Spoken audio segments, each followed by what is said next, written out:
ہمارے ساتھ صاحبزادہ امانت رسول صاحب بھی موجود ہیں. ان سے جانوں گا کہ یہ بتائیے گا کہ حکومت کا جو نافذ کردہ نظام ہے، اگر ٹریفک قوانین کی بات کی جائے، ٹریفک نظام کی بات کی جائے،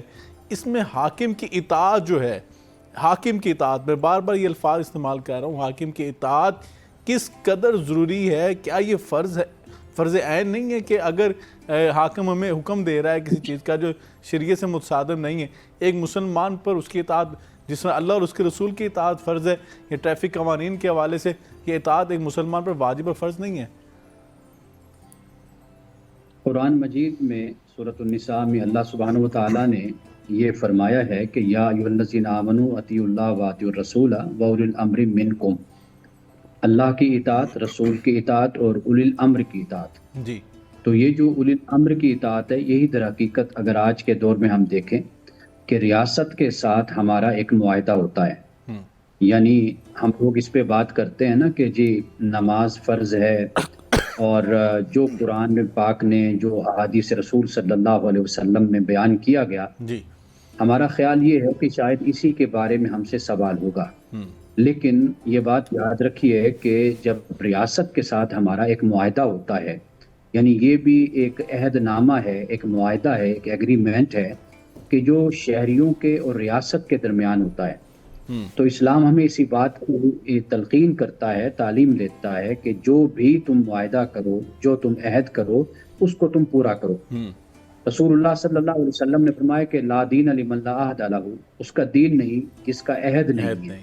یعنی جو اپنے وعدے کو پورا نہیں کرتا.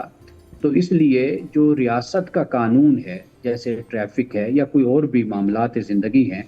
ان کے متعلق جو ہم نے ریاست کے ساتھ جو ہم نے معاہدہ کیا ہے کہ ہم ایک شہری کی حیثیت سے پرامن طریقے سے زندگی گزاریں گے اور قوانین کی پابندی کریں گے اور ایک دوسرے کے حق کے خلاف نہیں جائیں گے یا حق تلفی نہیں کریں گے، ظلم نہیں کریں گے، یہ ایک معاہدہ ہوتا ہے. تو واضح بات ہے کہ اب اس معاہدے کو پورا کرنا، اب یہ ہماری شرعی بھی ذمہ داری ہو جاتی ہے، دینی بھی، قانونی بھی اور اخلاقی بھی ذمہ داری یہ بن جاتی ہے کہ ہم اس کو پورا کریں. ہمارے ہاں اصل جو مسئلہ پیدا ہوتا ہے نا جی، وہ یہ مسئلہ پیدا ہوتا ہے کہ ہم لوگوں کو یہ نہیں بتاتے کہ جس طرح اللہ تعالیٰ نے آپ پہ نماز فرض کی ہے، نماز آپ نے ادا کرنی ہے، روزہ فرض کیا ہے، زکوٰۃ فرض ہے، حج فرض ہے، یا اس کے علاوہ والدین کے حقوق ہیں، ذمہ داریاں ہیں، اللہ کے حقوق ہیں، وہ آپ نے ادا کرنے ہیں، بندوں کے حقوق ادا کرنے ہیں. یہ جو جن کا تعلق ایک نئی دنیا کے ساتھ، ایک نئے تمدن کے ساتھ بن جاتا ہے، اس کے بارے میں ہم نے کبھی بھی لوگوں کو اویئرنیس نہیں دی، لوگوں کو آگاہ نہیں کیا کہ یہ جو اپنی لائن میں کھڑا ہونا ہے، اپنی کیو میں،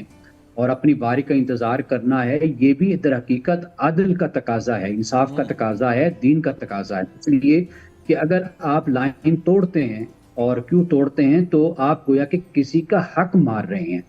اور یہ حق مارنا یہ اللہ رسول کے نزدیک ناپسندیدہ عمل ہے. اسی طرح کوئی تجاوزات کر کے گاڑی غلط جگہ پر پارک کرتا ہے تو اس کو بتایا جانا چاہیے کہ دیکھو اس طریقے سے کسی شخص کی جان جا سکتی ہے، کسی کا کوئی مسئلہ پیدا ہو سکتا ہے کہ تم غلط جگہ پر گاڑی کو پارک کرو گے، اس سے کسی شخص کو نقصان پہنچ سکتا ہے. تو میرا خیال ہے کہ ہمیں ان چیزوں کو اس انداز سے لوگوں کو ایجوکیٹ کیا جائے، بتایا جائے کہ اس کا تعلق براہ راست نہ صحیح لیکن بالواسطہ صحیح یہ اللہ تعالیٰ کے احکام سے